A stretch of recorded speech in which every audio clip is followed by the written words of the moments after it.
I learned the hard way that in aerospace safety, a woman's silence was rarely read as discipline and almost never read as certainty. It was read as vacancy, as emotional fragility, as the blank space where other people could write whatever narrative protected their contracts. My name is Paige Sullivan, and by the time I entered the Federal Aviation Standards Forum that October morning, I had lived long enough inside institutional erasure to recognize its choreography from 50 feet away. The brushed steel placards were arranged by rank of sponsorship instead of technical contribution. The center dais had 3 microphones for executives and none for independent reviewers. My badge, printed in pale grey with the word visitor where my credentials should have been, hung against my blazer like an administrative correction someone wanted photographed. Nothing in that room was accidental, and the first wound of that day was not the insult itself but the precision. The conference suite sat on the 22nd floor of a building engineered to look like neutrality. Polished glass walls, matte stone, white noise from the ventilation system calibrated to swallow private disagreement. The city below looked metallic in the morning haze, a field of reflective surfaces and hard angles, and I remember thinking the skyline resembled a circuit diagram scaled to human vanity. Inside, people moved in quiet clusters with folders held at chest level, laughing with their teeth but not their eyes. Perfume, coffee, and printer toner folded into the same thin air. A young coordinator glanced at my badge, hesitated, then pointed me toward the last row without meeting my gaze. That gesture was small enough to deny and clear enough to classify. I had written sections of the reporting integrity framework being reviewed that day. I was directed to the seat nearest the door.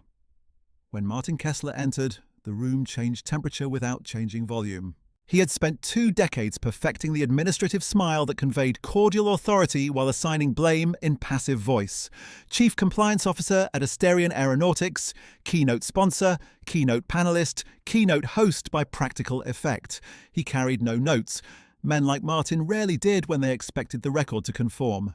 He greeted the chair, touched 2 shoulders, and stood at the center microphone as if it had been designed to his measurements. I saw him notice me in the back row, and for a fraction of a second his expression sharpened into the private recognition of unfinished work. Then he smiled for the room and began with procedural pleasantries about shared safety commitments, cross-industry transparency, and collective stewardship. The language was immaculate. The omissions were structural. I didn't intend to speak in that opening session, but intent had nothing to do with what happened next.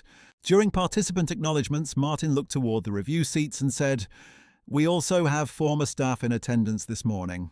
Sit down, Paige. This session is for credentialed leads, not disgruntled former staff." The laughter that followed was low, practiced, and deniable, the kind that never appears in minutes and always appears in memory. A few people looked down at their tablets.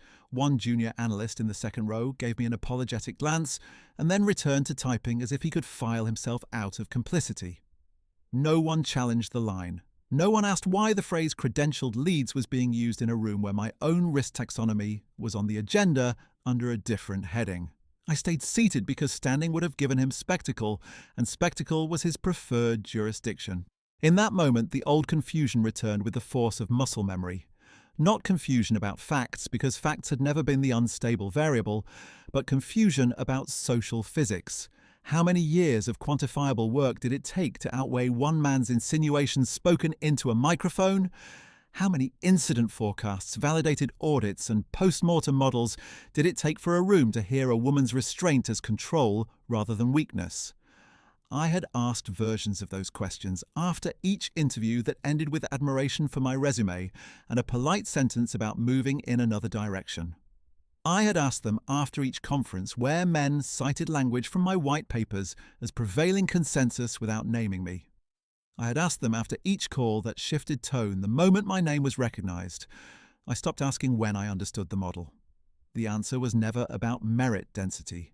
The answer was gatekeeping plus plausible deniability. 5 years earlier, after a propulsion test nearly became a runway catastrophe, I had filed a hazard memorandum with indexed appendices, time-stamped sensor traces, and a non-compliance map tied to unauthorized software overrides.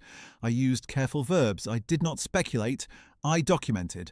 I sent it through official channels with chain of custody attachments because that was the doctrine we taught junior engineers. If the pathway is clean, the finding survives. The memo did survive, but not where it should have. It survived as a threat profile attached to my name. Within weeks, I was reclassified as non-collaborative, then reframed as emotionally volatile, then excluded from the next revision cycle on grounds of team cohesion. Every term was technical enough to sound objective, vague enough to resist appeal. Martin called it risk management on personnel dynamics in one meeting, and a vice president nodded as though he had cited a regulation instead of inventing one. The wound I carried into that conference room was built from repeated public corrections of a truth everyone privately used. My models remained in circulation. My terminology appeared in training decks. My escalation matrix was integrated into carrier review protocols with cosmetic edits and no attribution. Yet in professional rooms, my name was introduced as a warning about temperament. Colleagues who had once asked for my red lines stopped returning messages. Recruiters who had requested urgent calls suddenly became unavailable after reference checks. I learned to recognize the pivot point by the silence between two sentences. First sentence, your background is extraordinary.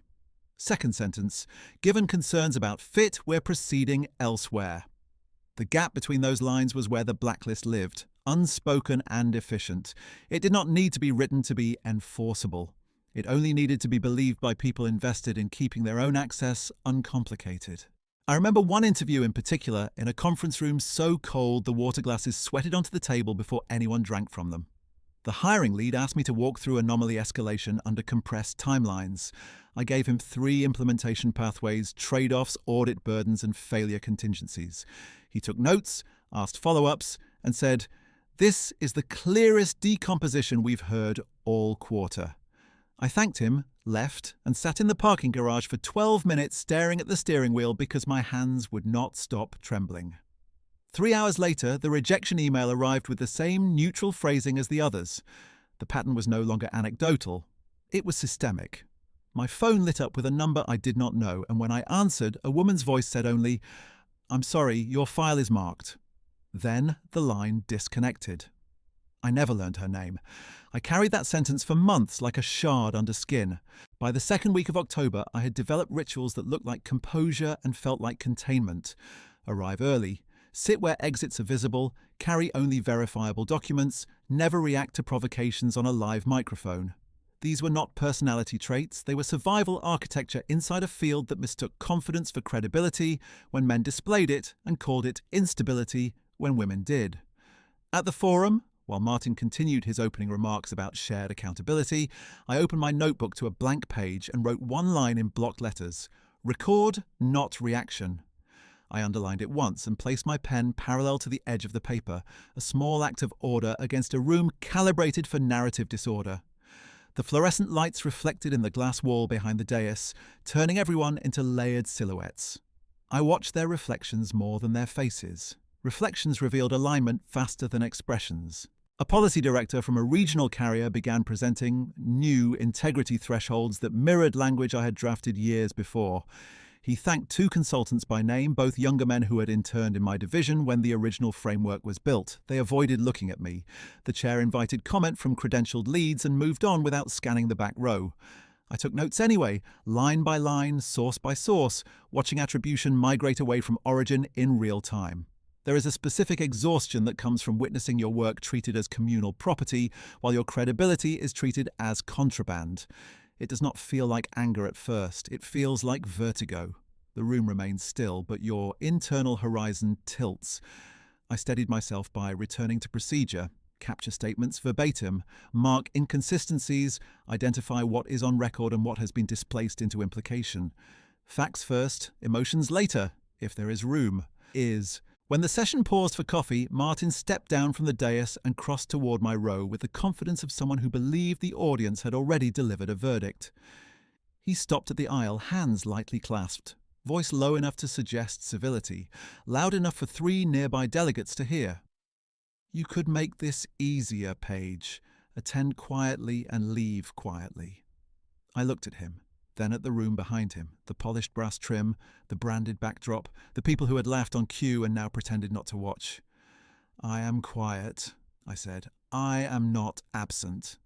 He held my gaze a second too long, then smiled that same administrative smile and turned away. That was the moment I understood my core wound with complete clarity. It was not that they had tried to end my career, it was that they had mistaken my restraint for consent to be erased.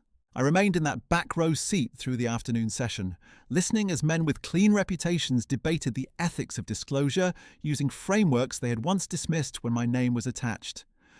I felt the old pain, yes, but I also felt something steadier gathering beneath it, a disciplined refusal to let narrative outrun record again. Silence wasn't peace. It was surrender, and I had surrendered long enough to learn its cost in exact units.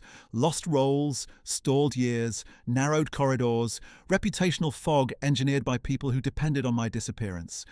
I did not stand to challenge him in that room, because challenge without proof would have fed the script he had prepared. I wrote, I time-stamped, I observed, and I waited for the forum lights to dim on their own schedule. By the time I left the building and stepped into the hammered steel dusk, my pulse had settled into a single, usable rhythm. I would not ask that industry to remember me. I would make the record impossible to misread. I had barely reached the curb when the side door opened behind me, and a forum coordinator called my name with the strained brightness of someone delivering a message she had not written. "Miss Sullivan, the chair has added a sponsor debrief in the East Atrium. Credentialed leads and technical reviewers are requested to remain on site." She held out a printed addendum with the forum seal and my name typed in the lower margin, as if that detail alone could neutralize the grey visitor stripe across my badge. The evening had turned cold enough to sharpen every breath. Traffic moved below the plaza in clean lines of white and red light, and for a moment I considered walking to my car and letting the invitation dissolve into procedural confusion. Then I looked at the letterhead, at the timestamp, at the distribution list that included my name in plain text, and I turned back toward the glass doors, because records mattered most when people hoped fatigue would make you stop creating them. The East Atrium had been staged for influence rather than work. High cocktail tables ringed the perimeter, sponsor logos rotated across two suspended screens, and the ceiling lights were lowered until faces appeared sculpted and selective. Waitstaff moved with silver trays between groups of executives whose ties had loosened by half an inch, now that cameras were limited and policy language could soften into strategic candor. I stood near a steel column where I could see both the projection wall and the only staffed exit. My badge drew 3 quick glances from men who had spoken all day about transparent reporting pathways. At the center platform, Martin Kessler held a wireless microphone and a crystal glass of mineral water, performing informality with the same precision he used for formal sessions. When he saw me enter, his smile thinned for a fraction, then reset for the room. A moderator from the forum secretariat thanked sponsors for their continuing leadership in safety culture, then invited Martin to offer closing observations before the debrief shifted to restricted stakeholder exchange. The phrase landed with the gentle force of a locked door. Martin began by praising cross-sector collaboration, then pivoted to a slide deck titled "Credibility Management in Escalation Environments." Even from the back, I recognized my own taxonomy, buried beneath his branding templates. He clicked through a framework that replicated my sequencing terms: signal fidelity, escalation latency, witness contamination risk, without citation, without pause, without the slightest tremor of shame. 2 delegates beside me murmured appreciation at the new language discipline. I wrote their names, the slide number, the minute mark from the wall clock. Not because writing calmed me, though it did, but because I had learned that emotional injury leaves no institutional footprint unless translated into verifiable chronology. Then he turned from the screen and looked directly toward my corner of the room. "We have all seen what happens when technical disagreement becomes personal crusade," he said. "In this industry, unvetted allegations can damage public confidence faster than a failed test stand." A few heads nodded. He raised his glass, almost casual. "That is why tonight's restricted exchange is for active credentialed leads only. Guests and visitors are welcome to observe from the gallery level." The room did not laugh this time. The cruelty had grown more refined. It no longer required laughter to function. A security supervisor near the stairs checked his tablet, looked up and waited for me to move. Martin kept speaking about standards harmonization while holding me in his peripheral vision like an item awaiting clearance. I felt the old surge rise through my chest, the blunt animal urge to walk to the centre platform, take the microphone, and name each falsehood in front of every sponsor face angled toward him. My pulse struck high and hard, each beat a demand for immediate correction. I could almost hear my own voice delivering the argument in perfect sequence, from the propulsion incident, through the buried memorandum, to the job offers that evaporated after his calls. The language was ready. The evidence existed. The room, however, belonged to him in format and frame, and format can convert truth into spectacle if you offer it unprepared. I inhaled once, counted 4 seconds, and kept my hands flat against my notebook so no one could see them shake. I had promised myself this reversal would occur in institutional light, not emotional flame. The security supervisor approached with professional politeness. "Ma'am, gallery access is up the west stairs." His tone held no hostility, only compliance. He was not the architect of this theatre, he was another mechanism inside it. I nodded and handed him the addendum letter. "Please note the distribution list includes technical reviewers without tier distinction," I said. "I am complying under protest. Log the time as 1913. He read the page, glanced at my badge, then at his tablet. "I can note that." "Thank you," I said. I moved to the stairs without looking back at Martin. Halfway up, I heard him continue. "Our duty is to protect the process from noise." The phrase carried up the steel railing and lodged under my ribs. In his vocabulary, noise meant anyone who preserved a record he could not curate. The gallery level overlooked the atrium through a glass balustrade that reflected the sponsor screens in fractured rectangles. 6 of us stood there, 2 junior analysts, 1 retired inspector, a union observer from a regional carrier, a woman from a maintenance consortium, and me. No chairs, no microphones, no table surface wide enough for documents. We were the official audience for a conversation about reporting integrity from which reporting voices had been administratively elevated into silence. Below us, Martin fielded questions from executives seated at round tables now rearranged closer to the platform. Their remarks were less careful than they had been upstairs in the formal hall. One asked how to stabilize personnel risk after internal dissent. Another asked whether disclosure pathways could include behavioral screening flags to identify staff likely to trigger reputational exposure. Each time, Martin answered with euphemisms that translated retaliation into governance language. By the third exchange, my jaw ached from holding still. I took notes on the back of the addendum letter because my notebook pages had run out of margin. At 1926, a vice president from North Cascade Air said, "The Sullivan episode taught us that unmanaged contributors can hijack safety narratives." He said my surname with detached confidence, as if naming a weather pattern. Several people at his table nodded in recognition. Martin did not correct him. He tilted his head in mock regret and replied, "Past personnel matters are unfortunate, but they clarified why chain of command discipline is essential." The maintenance consortium representative beside me whispered, "Did he just use your name as policy shorthand?" I kept my eyes on the floor clock and answered quietly, "Please note the time." She looked at me, then pulled out her phone and typed. Witnesses do not always announce themselves. Sometimes they begin by writing one line. A moderator eventually invited brief comments from gallery observers if directly relevant and non-duplicative. The offer was designed to sound open while being structurally narrow. Before I could signal, Martin lifted his hand. "Given confidentiality parameters, I recommend written submissions through Secretariat Council." The moderator hesitated, then nodded. "Written submissions accepted by noon tomorrow." The retired inspector near me exhaled through his nose, a small sound of practiced disgust. I uncapped my pen, tore a clean sheet from my folder, and began composing a submission in block print while Martin resumed speaking below. I included direct quotations, timestamps, names, and the exact slide identifiers connected to uncited doctrinal language. I requested preservation of all Atrium audio feeds, sponsor communications, and badge access logs from 1845 forward. I signed full name and license number. Then I made 3 copies at the gallery printer while my badge still opened the corridor door. By late October's first cold snap, I had learned that endurance inside hostile rooms required choreography as deliberate as any technical protocol. Establish location, secure witness, create duplicate, transmit through official channel before fatigue can blur your syntax. I sent one copy to Forum Council by registered internal courier, one to my external archive in encrypted scan, and one sealed copy to myself at home for postmark verification. The courier clerk stamped receipt at 1942, glanced at my visitor badge and said, "You're thorough." "I'm consistent," I replied. On my way back through the atrium, Martin was concluding with a line about maintaining confidence through disciplined messaging. Applause followed, contained and expensive. He did not look at the gallery.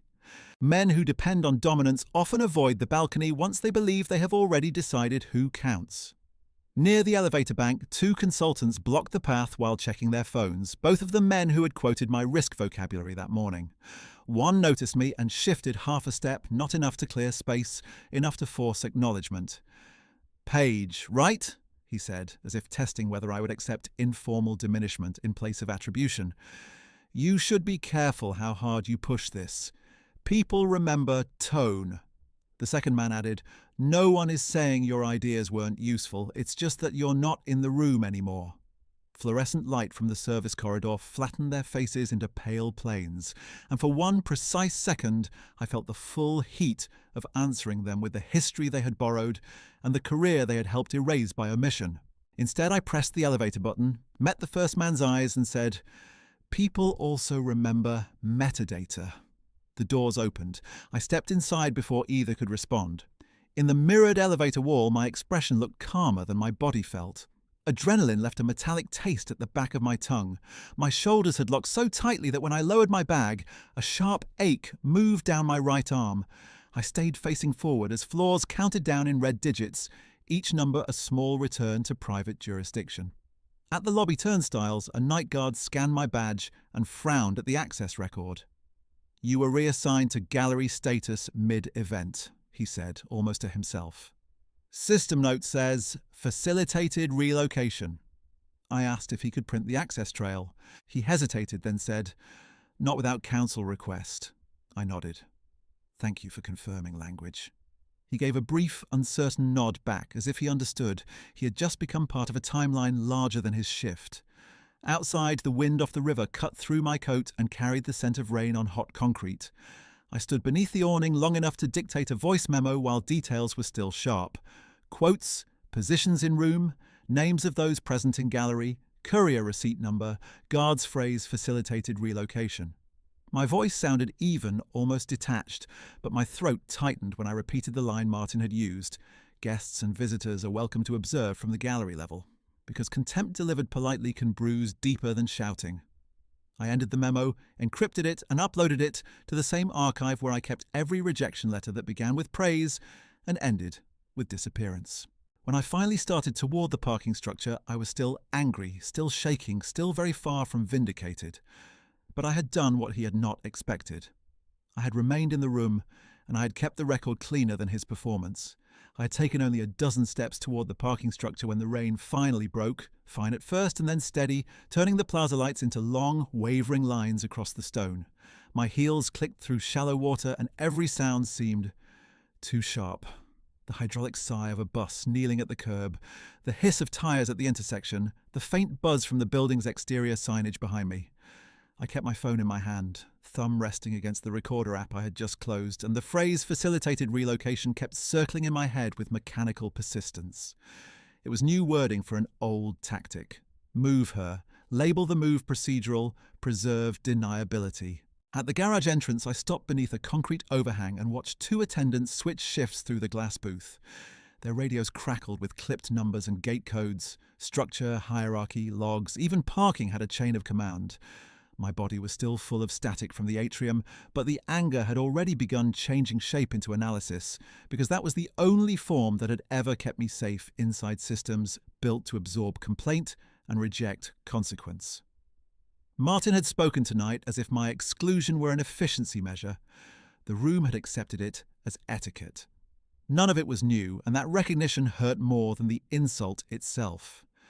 5 years earlier, on the night of the propulsion anomaly, I had stood in Bay 4 with burnt polymer in the air and frost silvering the edge of the test stand railings, watching technicians rerun logs they were not supposed to edit outside the incident lock window. The alarm had not sounded because the threshold flag had been overridden 14 minutes before ignition. We had come within seconds of a catastrophic cascade, and everyone in that bay knew it. I requested immediate freeze on all maintenance attestations connected to the unit. The shift supervisor said, "Morning review will determine scope." I said, "Scope is already determined by the override." He looked past me to Martin, who had arrived in a pressed coat without protective eyewear, as if this were a board presentation and not a near failure. Martin said, "Paige, document your concerns and route through compliance." He used concerns, not findings. That lexical downgrade was the first shovel of dirt. The next morning, under fluorescent lights in Conference Room C, I presented the hazard memorandum with indexed appendices, sensor trace overlays, and maintenance signature anomalies flagged against credential logs. I remember the hum of the sealing unit, the chill in the room, and the way legal counsel kept her pen capped while I spoke, signalling she was listening for exposure language rather than technical risk. I finished and said, "If we do not disclose this chain, we are certifying a false baseline." Martin folded his hands and answered, "What we have is a process deviation during an extreme test profile, not malfeasance." I slid the credential mismatch table across the table. "The attestations were falsified." He did not touch the paper. "You are using loaded terminology."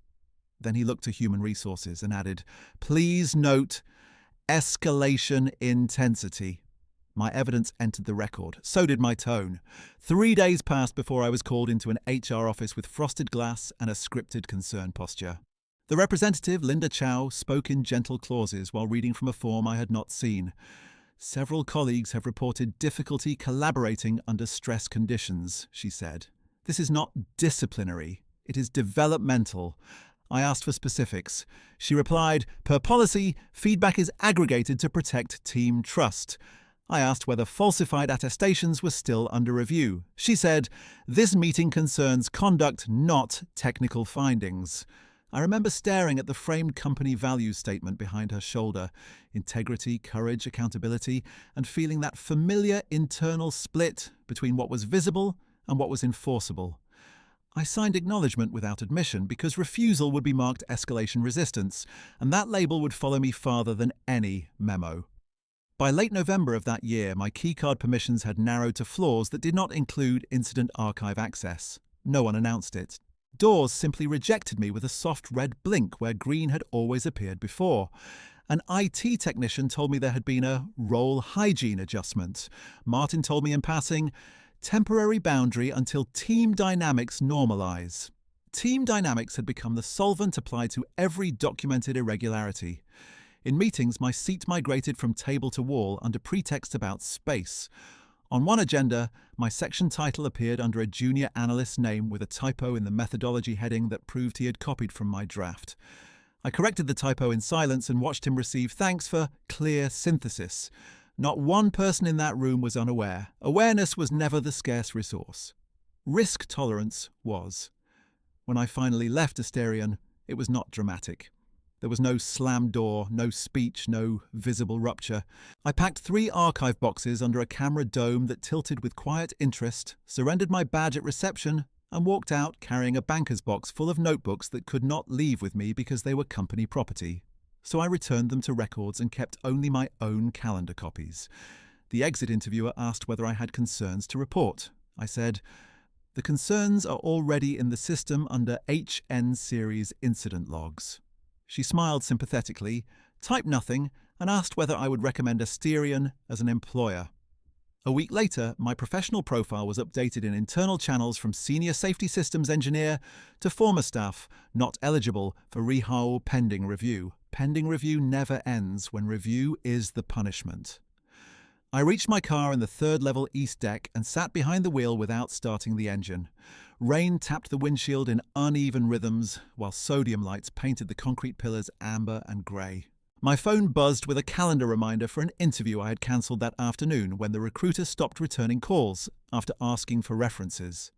That pattern had repeated so many times it had become almost liturgical. First enthusiasm, then diligence, then silence. One hiring director at a major carrier had once gone further than most. He called at 7:12 p.m., voice low, and said, "Off the record, we received advisories about litigation risk linked to your management style." I asked who issued the advisory. He said, "I can't disclose source."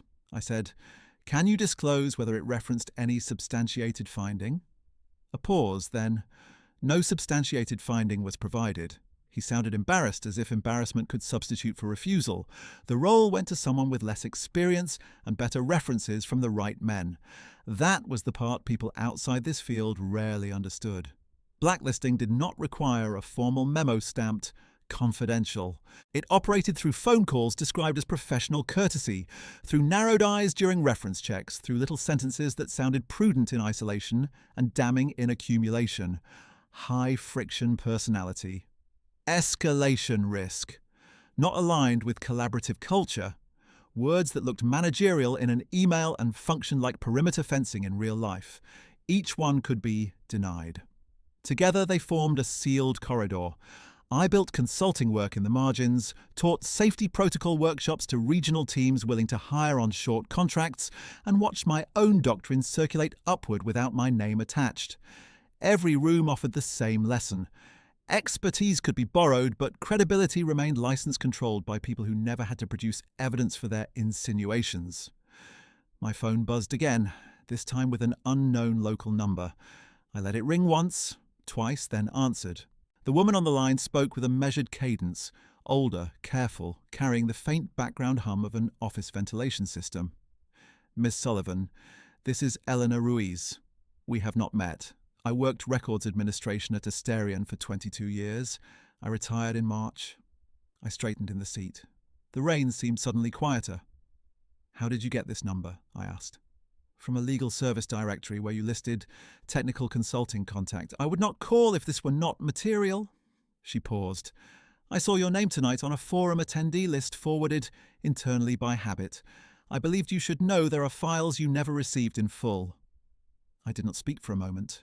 She continued before the silence could close. 5 years ago, your hazard memorandum entered records queue with complete appendices. 48 hours later, version control reflected legal red lines and a reclassification tag. The audit trail should have been immutable. It was not. My fingers tightened around the phone. Are you saying records were altered? I am saying the metadata shows intervention by accounts that should not have had edit authority at that stage. Her tone stayed even, procedural. I kept copies because retention policy required mirror archives before migration. I also retained chain of custody stamps because the migration failed twice and no one asked why. She exhaled softly. I think you were not merely ignored. I think you were contained. The phrase struck with precise force because it matched Martin's own language from documents I had never seen but always inferred. Why call me now? I asked. Because you are still being named, she said, and because I am no longer employed by people who can threaten my pension.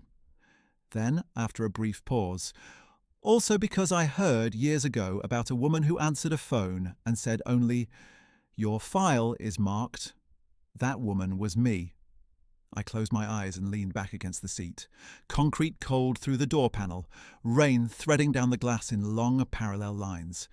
The anonymous voice I had carried for months now had a name, a career history, a reason for fear. Where are you? I asked. 2 blocks north of your garage, at the Public Records Annex lobby, she said.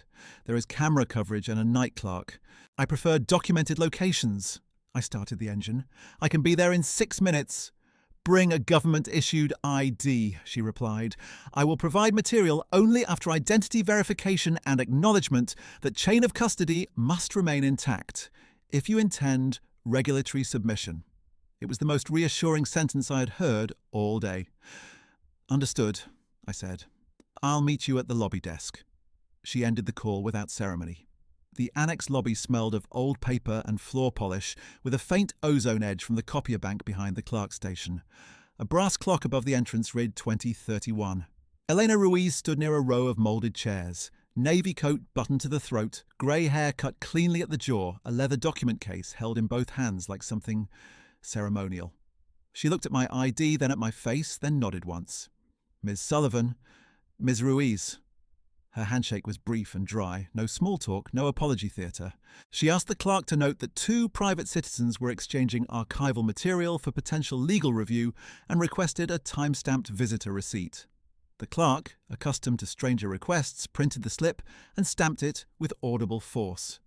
Eleanor opened her document case on a side table beneath a security camera and removed a small anti-static pouch, then a sealed evidence envelope, then finally a titanium USB drive, no longer than my thumb.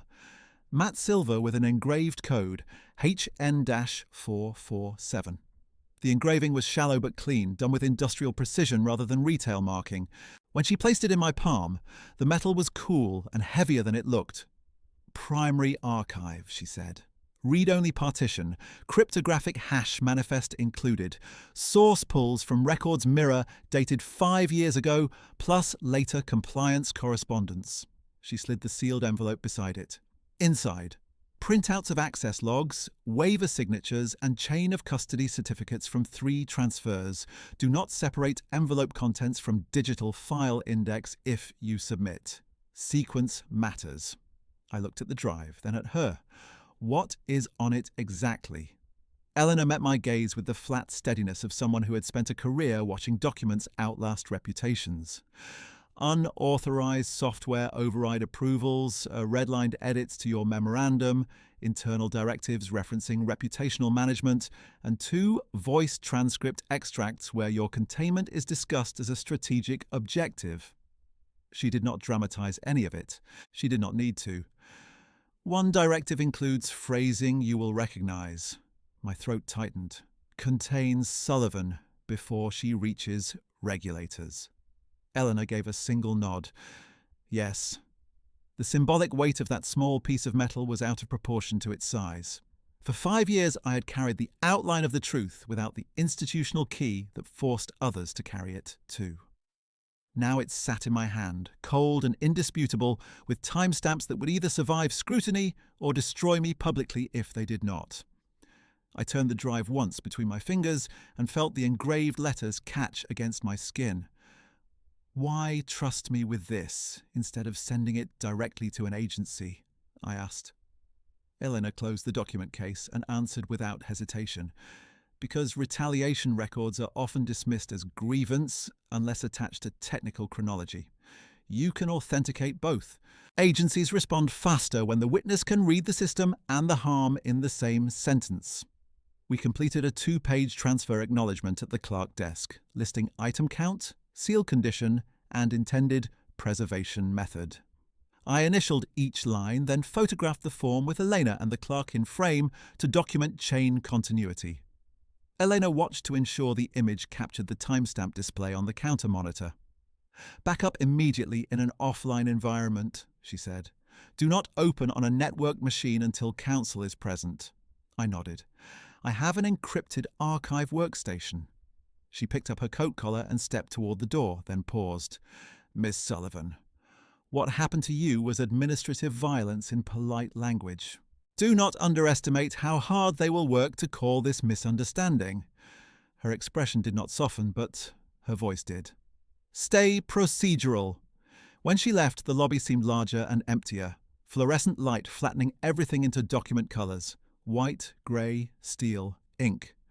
I stood at the counter with the HN447 drive and sealed envelope secured in my bag, listening to the clerk stamp another form for someone across the room.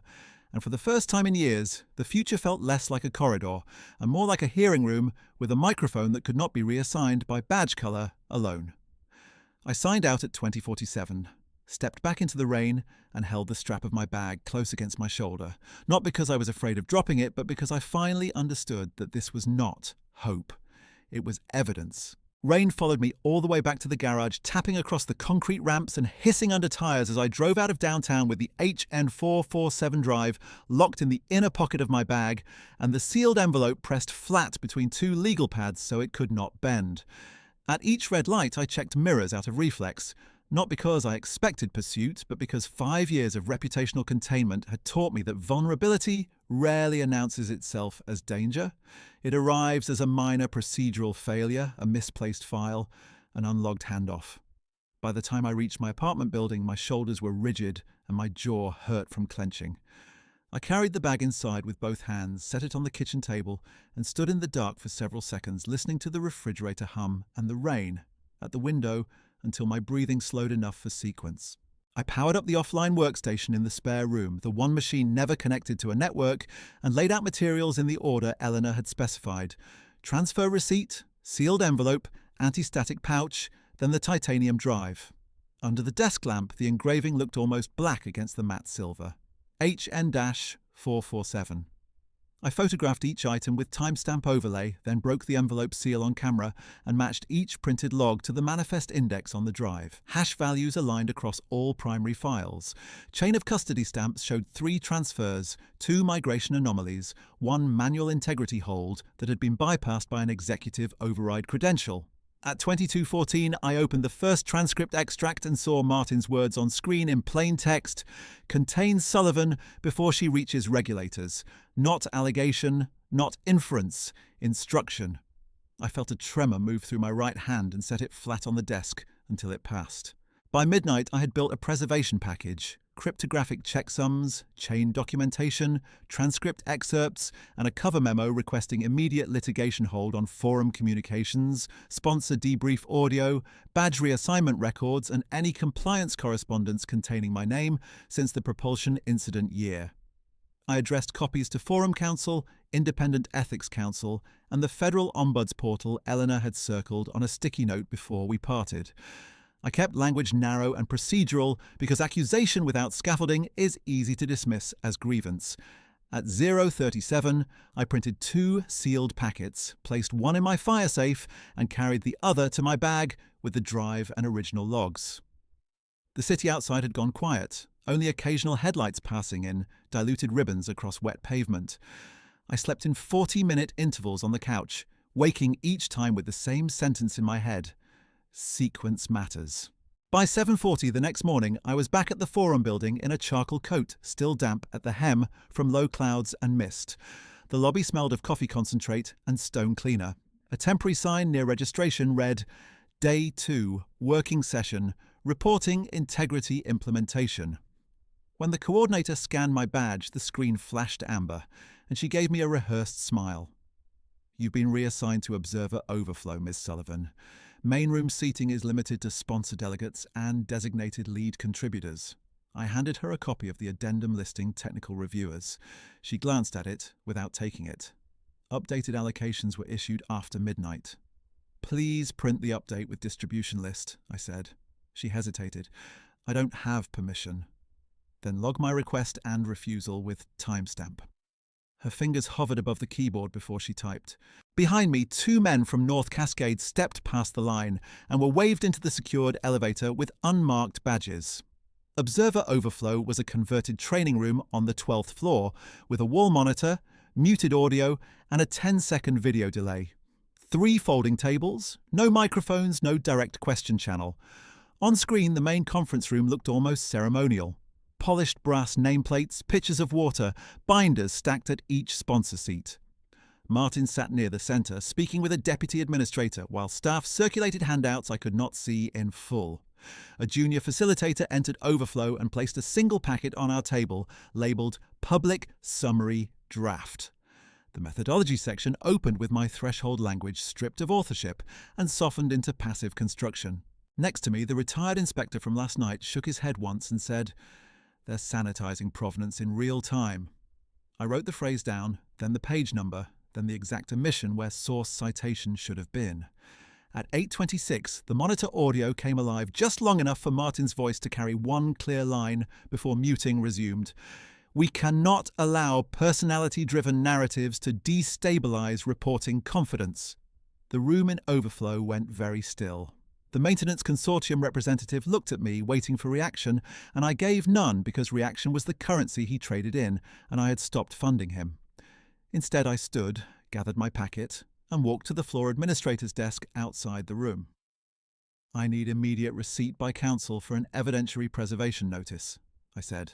The administrator, a man in a navy tie and narrow glasses, scanned my visitor stripe and answered, "Counsel is in restricted session. Then you can accept service as designated operations staff." "I am not authorized." I placed the sealed packet on the desk anyway. "Please state your name for the record and your refusal to accept." He looked up sharply. "Why are you recording this?" "I am documenting chain continuity." He gave his name, took the packet, and stamped intake at 8:31. When I returned to Overflow, my seat had been occupied by a sponsor aide who said he had been told to use this room for Overflow analytics. There were open chairs along the wall, but no desk surface to write on. I stood through the rest of the session with my notebook against a window ledge while the monitor cycled slides about transparency architecture and trust restoration. At 9:12, security entered and asked all observers to vacate for room turnover. The main session was still in progress upstairs. We were moved to a corridor alcove beside vending machines and a locked records closet, where we watched muted feed on a smaller screen mounted above a recycling bin. Exclusion had become spatial punctuation, each downgrade slight enough to defend, cumulative enough to degrade witness. I dictated notes into my phone under my breath, including the corridor location and camera ID printed near the ceiling. At 9:27, an unknown number from a Capitol Hill exchange appeared on my screen. I stepped away from the alcove noise and answered. A male voice, precise and calm, introduced himself as Daniel Reyes, investigative counsel attached to House Aviation Subcommittee staff. Ms. Sullivan, we received an overnight referral package containing your name, incident code HN447, and a request for protected technical intake. Are you in possession of source materials? I looked through the glass wall at my reflection, tired and rigid, and still holding a visitor badge like a warning tag. Yes, I said. Original chain documents and primary digital archive. He paused for half a beat, then asked, Can you be at the Rayburn Annex screening office by 11:30? Bring all originals. Do not transmit files electronically. I can be there, I said. Will this be formal testimony? Not yet, he answered.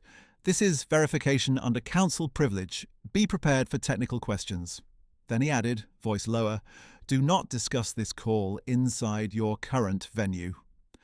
I signed out of the forum at 9:41 and asked the lobby guard to print my access trail before I left. He said counsel request was still required, but wrote the phrase Observer Overflow Reassignment on a sticky note and slid it toward me without comment.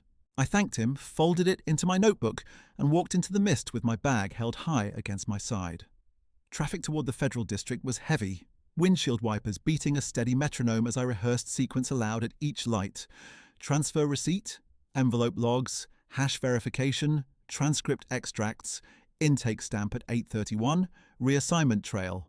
Not because I doubted the facts, but because under pressure the body tries to protect itself by skipping painful details, and in legal rooms skipped details aware credibility fractures. At 11:18, I cleared security at the annex entrance, surrendered my phone, and followed a staff assistant down a narrow corridor lined with framed committee photos and humming fluorescent panels. The prep room was smaller than I expected, almost cramped, with one long table, two side credenzas, and stacks of bankers' boxes labelled Carrier Oversight across the top in thick black marker. 4 people in tailored suits were already inside reviewing binders. None introduced themselves. One woman glanced at my visitor sticker and said to the room, not to me, Is this the complainant intake? A man near the window replied, I was told she brought supporting material, but we should keep this limited unless corroborated. He turned to me with practiced politeness. You can wait in the hall while we determine relevance. I set my bag on the table and answered, I was instructed to maintain physical custody until counsel verification. He gave a thin smile. That may not be necessary. I kept my hand on the bag strap. It is necessary for chain integrity. The silence that followed was short and cold. At 11:31, Daniel Reyes entered carrying a legal pad and a binder clipped with yellow tabs. Mid-30s, dark suit, no performative urgency, the kind of controlled pace that signalled he read before he spoke. He looked first at me, then at the bag, then at the others in the room. Ms. Sullivan. Yes, I'm Reyes. He set the binder down and addressed the table. We're on record for protected intake. No one handles source material except producing witness and counsel until chain of custody is logged. The man by the window started to object. Daniel, with respect, we haven't established... Reyes cut him off without raising his voice. We establish by examination, not by assumption. Please take seats. He turned back to me. Open with transfer documents. The room rearranged itself around that sentence, chairs moving, pens uncapped, skepticism forced into procedure. I laid out the annex receipt from last night, Elena's signed transfer acknowledgement, the stamped envelope logs, and my morning intake proof from Forum Operations. Reyes read each line in silence, asked for dates twice, and checked badge times against my memo chronology. Then he nodded toward the drive. HN-447, engraved source medium? Yes. Any access since transfer? Offline hash verification only, no network connection. He signaled to a staff technician waiting at the door who entered with a right block device and evidence camera. Log this as exhibit intake appending authentication, Reyes said. He looked at me again. Ms. Sullivan, I need your verbal statement for preliminary record. Did you author hazard memorandum associated with this incident code? I did. Did you submit through official chain at time of event? Yes. Were you subsequently denied role access and employment opportunities following internal escalation? Yes. His pen paused for the first time. He opened the transcript extract to the highlighted line, read it once, then read it again more slowly, index finger resting on the phrase, "Contain Sullivan," before she reaches regulators. The room's earlier posture shifted in increments I could measure, shoulders straightening, eyes narrowing for substance instead of dismissal, one staffer quietly closing a laptop she had opened to draft a procedural rejection. Reyes asked for the hash manifest, verified the checksum format, and handed the sheet to the technician for duplicate capture. Cross-reference with carrier adoption timeline and forum language migration, he told the room. And pull communications between Asterian Compliance and External Hiring Council from the quarter following this memo. The woman who had called me complainant intake spoke carefully now. Under what authority are we opening that breadth at this stage? Reyes met her gaze. Under authority triggered by credible retaliation evidence tied to suppressed safety doctrine. Then he turned to me and said, clear enough for everyone to hear, Ms. Sullivan, please move to the table head. You are the primary technical witness for this intake. No one apologized. Institutional rooms rarely do in real time. They adjust hierarchy and call it process. I took the seat at the head of the table with the drive, logs, and my notebook aligned in front of me, and the fluorescent light above us cast a hard white line across the legal pad where Reyes was already drafting preservation orders for committee sign-off. He asked for one more statement. Can you explain in technical terms why suppression of this memo altered industry risk baselines? I answered in 3 concise sections: override pathway, false attestation propagation, and downstream reporting distortion. And as I spoke, 2 staffers who had avoided eye contact 20 minutes earlier began taking full notes.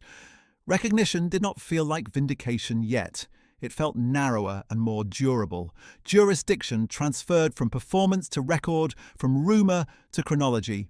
At 12:04, Reyes closed the folder, marked priority review, and said, "We proceed from evidence now." I believed him because he had already changed the room. "We proceed from evidence now." The words settled over the table like a change in pressure, and for the first time that day, no one reached for an easy procedural exit. Reyes slid a yellow tab into the binder, wrote 3 lines in the margin, and pushed a call sheet toward the staff assistant at his left. "Secure hearing room B at 1:30, he said. "Notify the chair's office we have a live retaliation nexus tied to safety doctrine suppression. Limited public access, full stenographic record." He looked up at me. "Miss Sullivan, stay available. We're moving this from intake to preliminary oversight statement today." The man by the window, the one who had asked me to wait in the hall, leaned forward with controlled irritation. "Daniel, you cannot operationalize a public session on one file drop without inter-office clearance." Reyes did not argue. He handed him the transcript extract and pointed to the highlighted line. "Read page 3, line 14. The man read silently, and the colour in his face shifted by a degree so small most people would miss it. Reyes continued in the same even tone. "Now read the metadata certification attached to that page. Chain is intact. Hash is verified. Corroborating references appear in 2 separate correspondence clusters." He tapped the table once, not for emphasis, but for sequence. This is no longer a discretionary intake decision.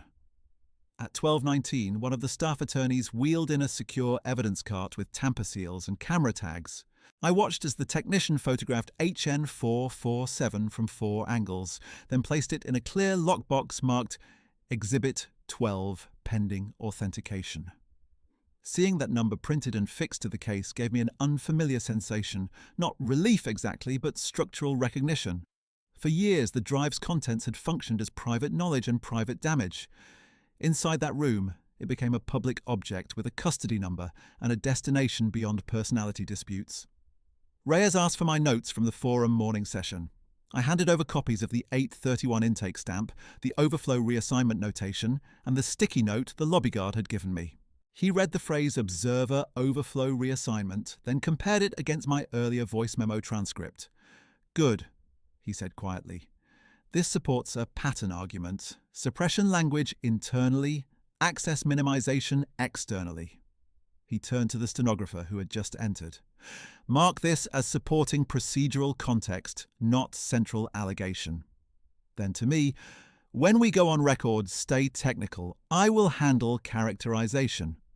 By 12:46, the prep room had transformed into a relay point. Phones vibrated against legal pads. Staff crossed in short, efficient lines, with folders labelled Privileged, Hold, and Notice. The same people who had treated me as a peripheral complainant were now requesting exact timestamps and source file naming conventions. One asked, "Your override pathway chart, can you restate the trigger threshold in plain terms for non-engineering members?" I answered, "If an unauthorized software waiver bypasses independent maintenance attestation, failure probability becomes underreported by design. That distorts certification confidence across any carrier adopting the same baseline assumptions." She wrote every word. At 1:08, Reyes stepped into the hall for a call with the chair's counsel. Through the partially open door, I heard only fragments: credible retaliation evidence, cross-agency implications, narrow opening statement, protect whistleblower posture without prejudging liability. When he returned, he set a printed agenda in front of me. My name appeared on line 2, primary technical witness, preliminary authentication of Exhibit 12. Martin Kessler's name appeared on line 4, invited compliance representative, Asterion Aeronautics. The paper did not shake in my hand, but my pulse hit hard enough that I placed it flat on the table before speaking. "He's coming in person?" I asked. Reyes nodded. "His office requested remote access. Request denied. If he has made public assertions about your credibility, he can do so in the same room as the record." Hearing room B was smaller than a formal chamber and colder than any conference floor I had worked in. Fluorescent strips cast a hard white light across polished wood and matte microphones. The seal behind the chair's seat was brass-toned and worn at the edges, the kind of emblem polished by use rather than display. 2 rows of observers sat behind a rope line: carrier counsel, policy staff, trade press, and a few faces from the forum atrium who recognized me and then pretended not to. I took my seat at the witness table, centered under camera 2 with a water glass untouched at my right hand, and a printed oath card set by the clerk. At 1:34, Martin entered with outside counsel and a compliance deputy. He wore the same controlled expression he had used that morning, but his gaze paused on the exhibit lockbox for an instant too long. His counsel whispered near his shoulder while they settled at the secondary table. He did not look at me again. The chair called the session to order at 1:39. No speeches, no ceremonial framing, just jurisdiction, scope, and sequence. This preliminary oversight hearing concerns potential suppression of aviation safety reporting and alleged retaliatory interference with protected technical disclosures. She nodded to Reyes. "Counsel, proceed." Reyes stood, read his authority statement into record, then delivered one line with deliberate clarity. "Ms. Sullivan authored the suppressed risk doctrine now adopted across 3 carriers, and retaliation evidence indicates coordinated industry interference." The room went still in a way I had only heard during incident drills, when everyone understands the exercise has become real. He turned to me. "Ms. Sullivan, please state your full name and professional background for the record." "Paige Eleanor Sullivan, Aerospace Safety Systems Engineer, former Senior Engineer at Asterion Aeronautics, author of Incident Hazard Memorandum Series including HN Class Propulsion Risk Analysis." Did you submit a hazard memorandum tied to incident code HN447 through official channels? Yes. Did that memorandum include findings regarding unauthorized software overrides and falsified maintenance attestations? Yes. Did you later experience documented access restrictions and reputational interference following that submission? Yes, he signalled to the clerk. Counsel requests authentication inquiry on Exhibit 12. The clerk lifted the lockbox, checked the seal on camera, and placed the titanium drive on the document tray between us. Its matte surface caught the overhead light like a thin blade. Reyes asked, "Do you recognize this object?" Yes. Titanium USB drive engraved HN-447, transferred to me by retired records administrator Eleanor Ruiz under signed chain of custody acknowledgement. Is this the same drive you submitted to committee intake today? Yes. Were preservation protocols maintained from transfer through submission? Yes. Offline verification only, checksum manifest matched at intake. Move to admit Exhibit 12 and Evidentiary Appendix A through F, Reyes said. Asterian's counsel rose immediately. Objection to breadth and foundation pending full forensic review. The chair did not look at him. Foundation established for preliminary admission with forensic qualification noted. Objection preserved, not sustained. Her gavel struck once. Exhibit 12 admitted. The reversal happened in that sound, brief and institutional. Not applause, not raised voices, not vindictive theatre. Just a gavel, a ruling, and the transfer of narrative control from insinuation to record. I felt my shoulders drop for the first time in years. Reyes continued without flourish. Mr. Kessler, you have previously characterized Ms. Sullivan's disclosures as personality-driven and unvetted. Is that correct? Martin adjusted his microphone. I have consistently supported disciplined reporting pathways. My concern has always been process integrity. Reyes nodded, then held up a printed transcript with certification marks.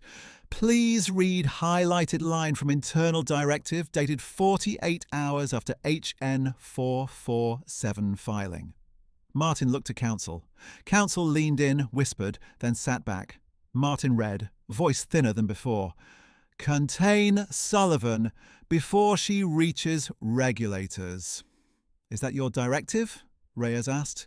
It appears to be an excerpt without full context. Is it your directive? A pause. Yes, those words are attributed to my account.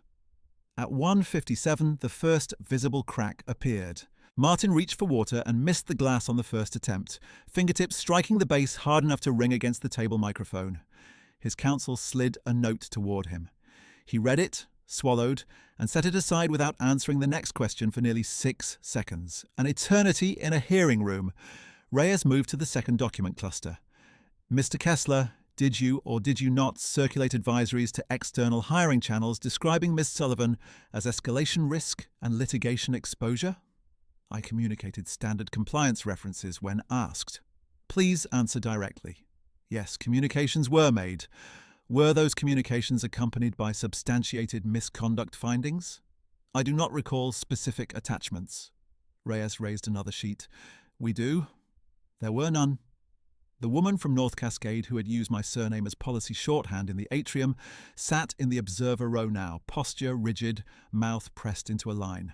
When Reyes read her company's internal note, Sullivan episode demonstrates need to stabilize unmanaged contributors, she lowered her eyes and stopped taking notes altogether. 2 seats down, a carrier counsel who had smiled through Martin's forum remarks, removed his glasses and rubbed the bridge of his nose with the weary gesture of someone calculating exposure in real time. Mr. Kessler, the chair said, taking over for the first time, did you present language authored by Ms. Sullivan at the Federal Aviation Standards Forum while supporting access restrictions that prevented her from participating as a lead contributor?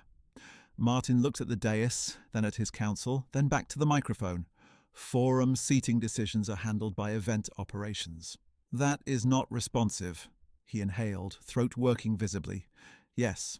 Her language may have been incorporated into shared frameworks while participation status was handled separately. The chair's expression did not change. Separately? For whose benefit? No answer came. Silence in that room had a different texture than the silences I had lived with for 5 years. This one was not dismissal. It was collapse. At 2:11, Asterian's counsel requested recess to confer regarding scope and privilege concerns. The chair granted 8 minutes and instructed all parties to remain available. Martin stood too quickly, steadied himself on the table edge, and kept his eyes on the floor as he crossed to the side alcove. He looked smaller there, framed by grey acoustic panels and a federal flag. No dais, no sponsor lighting, no microphone built for performance. His counsel spoke in clipped phrases, one hand on a legal pad, the other pressing flat against the wall as if bracing for impact. Across the room, staff who had ignored me in the morning now approached with logistical questions. Miss Sullivan, are your original forum notes available for authenticated copy? Can you identify the 2 consultants who presented your threshold language without attribution? Do you have dates for each post-incident interview withdrawal linked to adverse references? I gave names, dates, and document locations. No commentary, no editorial. Facts in order. When session resumed, the chair issued 3 directives into record. Immediate subpoena preparation for Asterian compliance correspondence, preservation orders to participating carriers named in the evidentiary appendix, and provisional referral to Federal Retaliation Review pending forensic confirmation of Exhibit 12 contents. Then she looked at me directly. Ms. Sullivan, this committee recognizes you as primary technical witness for ongoing proceedings. You will receive formal protection instructions by close of day. Martin did not speak again. His counsel answered procedural questions in his place. Under the same fluorescent light where men like him usually expanded, he sat pale and silent, one hand at his throat as though language itself had become difficult to move. When the gavel closed the session at 2:36, no one laughed. No one called me disgruntled former staff. The record had shifted publicly and irreversibly, and every person in that room knew exactly when it happened. The room emptied in controlled currents, chairs gliding back under tables, legal pads closing, microphones going dark one by one. I remained seated until the clerk reached my table with a stack of custody forms and a pen tethered to a metal base. Ms. Sullivan, we need final chain confirmation on all materials referenced in testimony, she said. Her tone was neutral, but it no longer carried the soft dismissal I had heard all morning in other rooms. It carried obligation. I signed the transfer line for Exhibit 12 while the evidence technician read each field aloud. Titanium USB engraved, HN-447, seal intact, admitted preliminary forensic imaging ordered. The sealed envelope Eleanor had given me was logged as Appendix A, with the waiver signatures and access logs listed by page count. My forum notebook pages were scanned at high resolution in front of me, each timestamp visible. The addendum letter from the atrium debrief, the courier receipt stamped at 1942, the sticky note reading Observer Overflow Reassignment, and the voice memo transcript containing facilitated relocation were entered as contextual exhibits, exactly the way Reyes had framed them. Pattern evidence, not personality argument. Any additional originals not yet surrendered? The clerk asked. Yes, I said. A duplicate preservation packet in my home fire safe, sealed at 0:37 last night. Hash manifest identical. Reyes, standing just behind her shoulder, nodded once. Bring it to intake before 1900. We close that loop tonight. The phrase "close that loop" landed inside me with the solidity of a bulkhead door. For 5 years, people had treated my record as expandable, optional, subjective. Now each item had a line number, a custodian, and a retrieval protocol. Sequence was no longer private discipline, it was public architecture. By 4:10 that afternoon, I was back at my apartment table with the fire safe open, fluorescent winter light falling across the sealed packet and the transfer slips from Elena's annex desk. I photographed seal condition, placed the packet in a hard case, and called the number Eleanor had used the night she met me under the brass clock. She answered on the second ring. Ruiz. It's Page, I said. Exhibit 12 is admitted preliminary. Chain held. Silence for a breath, then a controlled exhale. Good. Did they challenge provenance? They tried breadth, not provenance. Forensic imaging is underway. Your transfer forms are in record. I expected they would test scope first, she said. Papers shifted faintly near her phone. I executed a sworn declaration this morning with Pension Council present. It confirms mirror archive retention policy, migration failures and unauthorized edit authority on your file. It has already been transmitted to committee intake and copied to Federal Retaliation Review. That resolved the last uncertainty I'd carried about her call in the garage years ago, about whether the warning voice would ever stand in daylight. "Thank you," I said. "Do not thank me," Eleanor replied. "Use it correctly." And one more item. The night clerk at the annex signed supplemental confirmation that we requested time-stamped exchange under camera coverage. That detail prevents later claims of informal transfer. Her precision steadied me the way handrails steady stairs you can climb in the dark. "Understood." Before ending the call, she added, softer, "They will call this procedural overreach because they cannot call it what it is. Stay exact." Then the line clicked off. At 6:22, I delivered the fire-safe duplicate to committee intake. The same hallway hummed with fluorescent ballast. The same framed photographs looked down with institutional detachment, but the reception log now listed me as witness, technical primary instead of visitor. The intake officer broke the seal on camera, matched the manifest against Exhibit 12's forensic index, and stamped receipt in red. "Redundant set accepted," she said. "No outstanding physical evidence from your possession after this." Every physical item was accounted for. The following morning, the Federal Aviation Standards Forum convened an emergency procedural session in the same polished glass conference room where Martin had told me to sit down. I arrived early, not from anxiety now, but from habit, and stopped at registration when the coordinator held out a new badge. White field, black lettering, no grey stripe, Paige Sullivan, primary technical witness. She met my eyes as she clipped it to a lanyard. "Ms. Sullivan, I owe you an apology for yesterday's access handling," she said carefully. "I have submitted a written statement describing who issued the reassignment order and when." "Thank you for putting it in writing," I said. Inside, the room smelled of coffee and fresh print stock. The centre dais had 4 microphones this time, one at each assigned technical seat. Forum Council opened with a formal correction read into record. Attribution amendments to the integrity framework, preservation compliance notice, and suspension of sponsor influence over witness seating pending external review. Then she called names for witness supplements. The retired inspector from the gallery spoke first, voice rough but precise. He confirmed the muted monitor delay, the relocation to the corridor alcove, and the moderator's refusal to take live gallery comment after promising it. The Maintenance Consortium representative submitted her timestamp notes from 1926, including the line where North Cascade invoked the Sullivan episode. The night guard from the lobby appeared by video and confirmed the system phrase facilitated relocation in my access trail. The lobby guard who had slipped me the sticky note testified in person. He looked nervous, hands flat on the table, but he did not retreat from his statement. One of the junior analysts from the second row, the man who had given me that brief apologetic glance on day 1, asked to be recognised. "I was instructed to remove Ms. Sullivan's name from the panel source slide the night before session start," he said, reading from prepared text. "I complied. That instruction came through sponsor liaison channels, not technical review channels." He looked directly at me when he finished, not for absolution, only for acknowledgement that he had chosen record over convenience. I gave him a single nod. Not everyone came forward. The 2 consultants who blocked the elevator and warned me that people remember tone declined to provide statements. Council noted their refusals on the record. The policy director, who had presented my language as anonymous consensus, submitted a 1-page correction through legal unsigned. The loaded looks some people gave me in those rooms never paid off as confession, and I wrote that truth down too. Silence can be data when it is documented. At 11:03, Forum Council played an excerpt from the atrium audio preserved under my 8:31 notice. Martin's line came through the speakers exactly as I had heard it from the gallery stairs. "Our duty is to protect the process from noise."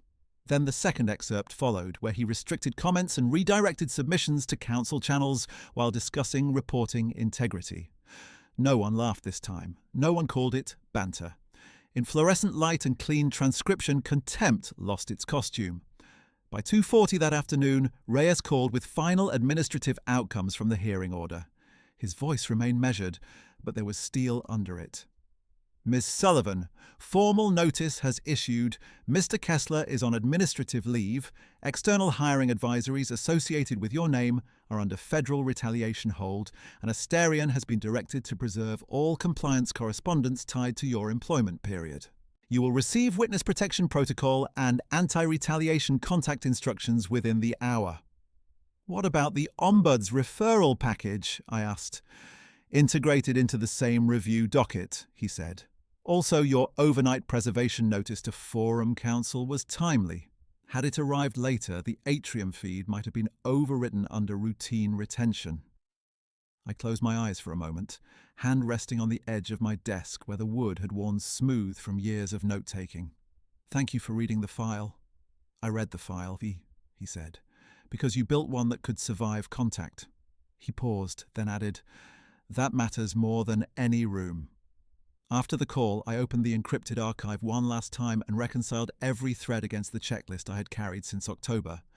HN447 in federal custody, sealed logs admitted, duplicate packets surrendered, forum addendum and courier receipts logged, voice memos transcribed, access anomalies corroborated, external calls answered in record, witness statements filed, refusals noted, attribution corrections entered, protection orders issued. Nothing untracked remained. Nothing was floating in implication. At dusk, I returned to the window of my apartment, city lights coming on in hard lines against a hammered steel sky, and unclipped the old visitor badge from the inside pocket of my bag where I had kept it as evidence. The grey stripe had faded at one edge from handling.